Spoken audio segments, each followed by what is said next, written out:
Hi guys, welcome to my YouTube channel, and yes, we have a new shooting spot. So today's video is all about how to grow as a YouTuber, or even how to start. And I basically compiled 5 do's and 4 don'ts. So I'm gonna try to keep it as short as possible, and let me just hop right in. Number 1, I'm gonna start with the do's and then I'm gonna end with the don'ts.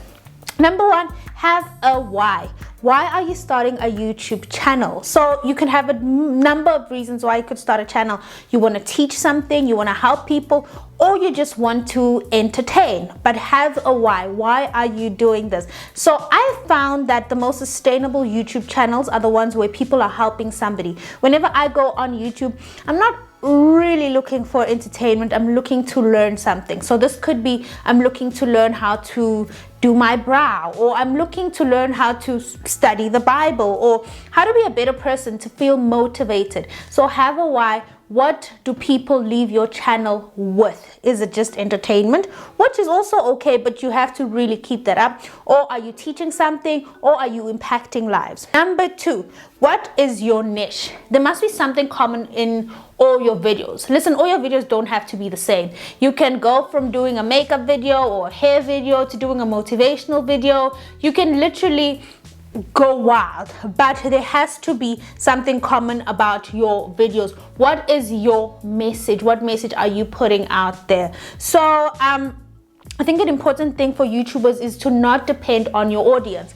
I've seen a lot of YouTubers, before they even start the channel, they're asking people to please subscribe and let me know what you'd like to watch on my channel. That means you give your audience too much control. Hear me out, don't get me wrong, I'm not saying your audience can't have a say, but every time you do a video, you can't depend on what your audience wants, because then you'll be all over the place. And what if you're not passionate about that? Are you going to continuously be pleasing people? So make sure that you know your niche, you know what message you're trying to put there, and in everything you do, your message stands. Number 3, plan your content. I think it's very important to not just decide, okay, let me shoot a video and upload tonight, or let me shoot a video, upload it next week. But plan your content. When are you uploading? On a Tuesday or a Wednesday? So your people can start expecting. Everyone goes to the couch at 7:45 because they know at 8 o'clock Generations is coming. It's planned for, it's scheduled. Yes, there'll be times where you can't make it, where you miss, but have something where your audience knows that they can depend on you, that either on a Tuesday, like me on Tuesday, either at 9 o'clock or 6 o'clock I upload, or on a Thursday, and sometimes on a Sunday. So be consistent, have a day, and also do some research. There's nothing worse than having somebody talk about something they absolutely don't know about, or talking to somebody or somebody talking in front of you, and honestly you're just like, what are you saying? It's very important to do research. Whatever your niche is or your industry is, read a book, watch YouTubers who are doing the exact same thing that you were doing, or go on Pinterest, but just be clued up, have something to say, have something of value. Don't just come in front of people and babble about nothing, but have something to say. Have a set that doesn't distract your audience. Listen, you don't have to go break the bank. As you can see, for the longest time we didn't have a space. I would either use my couch, I would use my kitchen, or even my bedroom. The most important thing is that my background is in the back, and it's not taking over the entire show. It is clean. There's no cupboards that are hanging open. There's no clothes. I'm very against having a wardrobe behind you. I just think it's really distracting. So make a little bit of effort, even if you are in front of a white wall or whatever wall you have in your house, but just make sure that your background is clean, and it doesn't distract or take away from what you are trying to do. Then later, as you build and as you start making money, then you can start building your set. But in the beginning, just make sure that your set is clean and you're not distracting people. And then number 5, be consistent. Growth comes from consistency. Like I said, you can either be that person who uploads once a month, twice a week. However, you need to be consistent. Your audience needs to depend on you. They need to know that you are out there, you're putting in the work, and you are worth their click to subscribe. Otherwise, you'll just continuously have visitors on your channel. And then the don'ts. Don't be desperate. One thing that I have studied about Apple is that you don't see an Apple or iPhone adverts on TV throughout the day. We just know about them because they are just that good. So that's how you have to be. There's nothing worse. Personally, I get people who DM me links to their channels. Then under my comment section, they'll be like, hey guys, check out my channel. That is a put off. That is a put off. Don't do that because it just screams, I'm desperate, I'm desperate. If your channel is good enough, it will grow and it will reach the people it is supposed to reach. So don't DM your favorite influencer to please spread your channel unless they say, hey guys, I'm shouting out to small YouTubers, or I'm shouting out to start outs. Link your stuff, but don't DM them, don't be spamming, don't put your link everywhere. It's just really annoying, and it says desperate, and nobody likes desperate. Everybody likes confident. Work on being really good and working your way up there. We all did. We all started with nothing. However, it is important to put yourself out there. So what you can do, instead of DMing, put it in your story and then tell people there's a link in your bio. Or every time you upload something, post a picture on your TL, or post it, or say it on Twitter, on Facebook, on WhatsApp, everywhere. But don't go around begging people to watch your stuff. Nobody likes that. Number 2, don't do it for the money or popularity, or because somebody else is doing it, because it's not sustainable. Firstly, the money. Monetizing your YouTube channel can take a really long time. You have to get to about 1,000 subscribers and 4,000 watch hours. So that could take a very, very long time. And it does take a long time for most people. So if you're doing it for the money, you will lose heart before you even start getting ads. And brands, in the YouTube space, brands don't easily hop on, especially if you're not in beauty. They're not yet as forward as Americans in terms of advertising on YouTube. So basically, YouTube, you're doing it to grow your own portfolio, your brand. So, and then there's AdSense money, which, like everybody says, you don't even know how much to really expect, because it differs based on your content, based on your topic, based on how many ads you put in, based on people watching, so many factors. So you can't start YouTube because you want money. And then fame.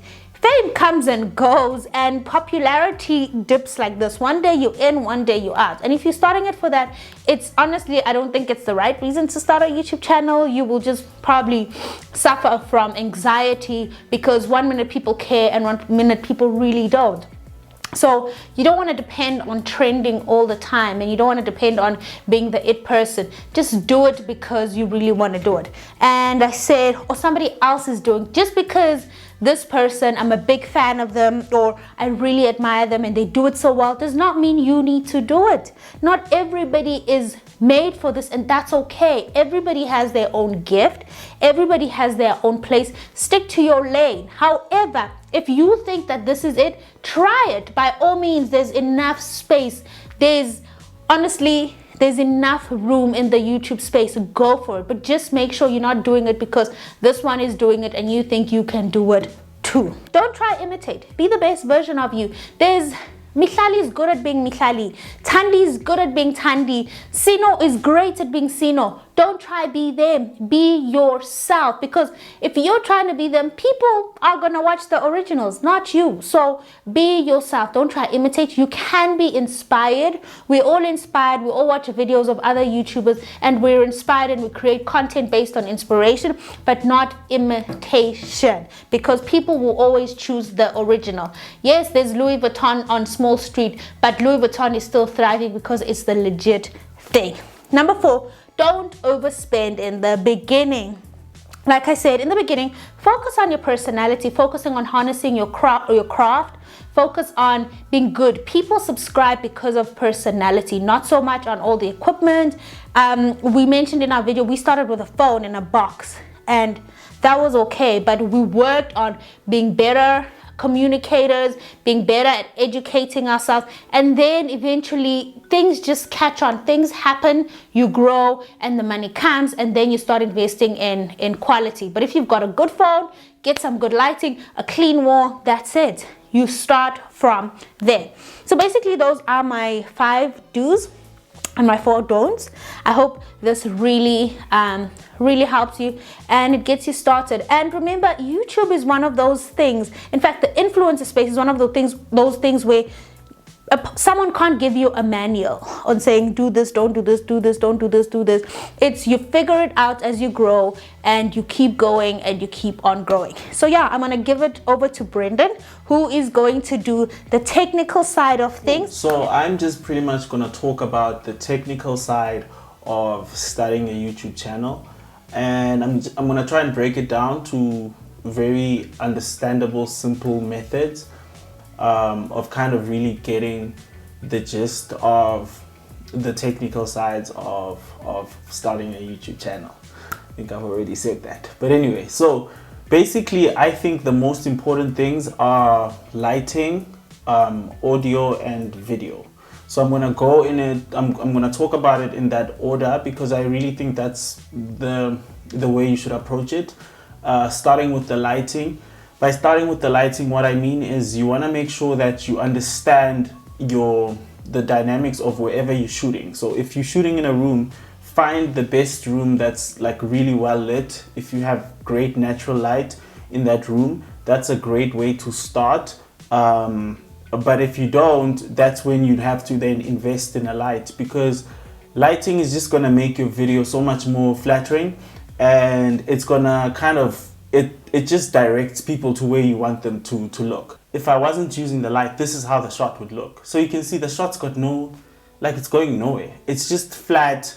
I'm just some weird color. I'm not directing light to my subject. Boom. As soon as I put on the light, it's like, okay, this guy means business, you know. Now you kind of, you know where to focus your eyes because the light is directing you. So that's the number one thing. So whether you're shooting on a cell phone or you already have a camera, make sure that you understand, guys, is my hair okay? Just make sure that you understand lighting when you are shooting, and by making sure that you are shooting in ways where you are maximizing the amount of light that you can have. Secondly, you wanna make sure that your audio is great. Like personally, because I'm a musician, I think audio is more important than video. Than before you upgrade your camera, I think maybe look into getting an external mic or like a lapel, like what we use. It's just going to make such a difference to your videos. It's going to make the production value of your video so much better because people will hear you clearly. And at the end of the day, that's the most important part. If you have a YouTube channel, you are teaching people something, you're trying to put out some message and you want people to hear you. So you don't want there to be echo. And I mean, let me just take off this mic and just use the internal mic of the camera that I'm using so that you guys can just see the difference. So this is the audio from my Canon EOS R, which is what I use, which is a mirrorless camera, full frame. And this is the audio. And this is, by the way, this is a really great camera, but you can hear that the difference in audio is quite massive. And the reason is because I'm quite far away from the camera. So because I chose to use the 50mm lens, I have to put it a little bit of a distance away. And so the audio is bouncing around the room and it's just not pleasant. It can work. If you're really in a pinch, it works. People will hear you, but focus on me. There we go. But like, this is so much better. This makes a world of difference because the point that you should be trying to reach from a technical side is to just make sure that you are accompanying your content by means of making sure that you're not distracting people from what you're actually doing, because the quality of what you're putting out is terrible, and so people can't really listen to your content. So your content can be great, but your audio is terrible and people can't listen to it because it's echoey, and so after a while people click off.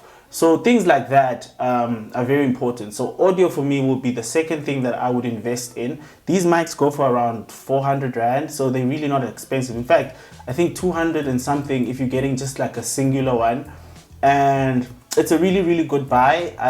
It's not that much of a hassle. You just put it on, you plug it straight into the camera if your camera accepts a microphone, and you're good to go. And it can even work with a cell phone. That's the best part. And then thirdly, is then the video. So now it's really like the camera that you're using and how you're using your camera. So I put video at the end because I really don't think it's the most important thing. I don't think for everyone it's the most important thing. The reason I say this is because a lot of people don't even know how to use cameras. So it's really a waste for you to go out and spend let's say 35,000 Rand on a camera, which is what my camera costs for just the body, if you don't know how to use a camera, if you've never used a camera before, because you'll be able to shoot and whatever, but you won't be able to maximize what the camera can do. So you won't be able to get the most out of your camera. And so I always say the way you rate how to or when to buy new camera gear or when to upgrade your camera is if you hit a ceiling. If you feel like your whatever setup you're using is really getting in the way of you being able to put out the kind of content that you want, then you're ready to upgrade, because it does make a difference. I'm not going to sit here and say the camera you use doesn't matter. It really does. For me, it does.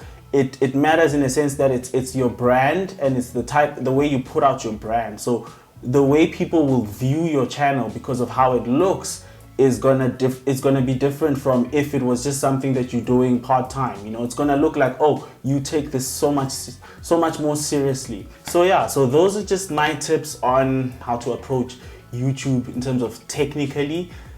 Start with your lighting. Make sure you know your lighting, you understand your lighting. Get into your audio and then video. Like, then you're ready to upgrade. And then another thing, this is the last thing, yo guys, I'm giving so many points, but this is the last point.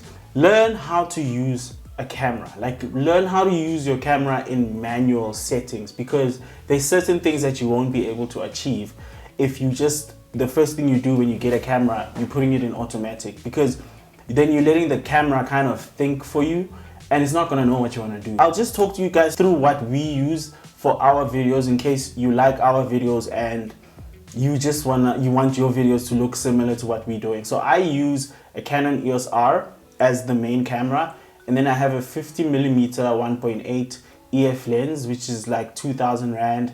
The camera itself is about 34 grand for the body right now, and that's our camera setup. And then to edit, I edit on Final Cut. This is Final Cut right here. This is what it looks like. Final Cut only works with Mac, so you need to have a Mac if you're going to use Final Cut, but you can use really any other software. And then I edit on a 16-inch MacBook Pro. The most important thing to know is that with equipment, the more things you buy, the more things you're going to need. So that's why I always tell people, if they want to know what camera to start with an entry-level camera, because with an entry-level camera, chances are it's going to come with everything you need. With the camera that I have, it didn't even come with a lens, because if I bought it with the lens, it would have been like 50,000 Rand, and I didn't have 50,000 Rand. So I just bought the body, but I already had a lens.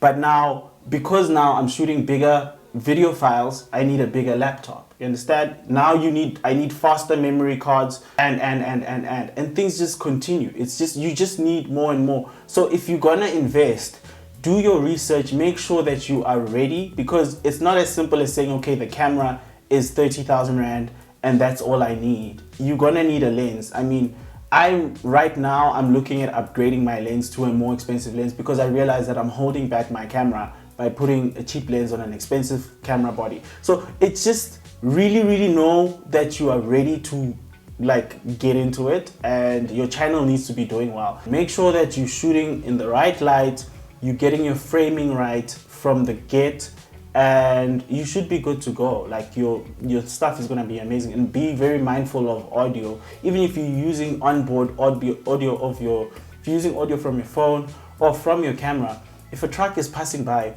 don't just yap. You know, like, wait for the truck to go by, so that people aren't listening to Istrata saying, maybe we're gonna spin seat la pekasi. Now we're listening to Amakusheshe while you're trying to tell us something. So make sure that you're very mindful of what you're doing, and you shooting with the end in mind. That's another very important thing. With us, everything I do, I shoot, we discuss the videos beforehand, we shoot to edit. So we already know how we're gonna edit it. It makes it easier for us to shoot it. this was super easy because I knew Mpoomy gonna say what she's gonna say, then I'm gonna say what I'm gonna say, and then just like that, boom, we're done. So yeah, I hope this was helpful. I honestly, I don't like to get too technical because I know a lot of this is gibberish, and I know Mpoomy falls asleep when I try to explain these things to her. But yeah, if you want your thing to look good, just understand your lighting, audio, and video. All right, thank you guys so much for the support. Thank you for watching this video, and we hope it was helpful, and see you guys in the next video.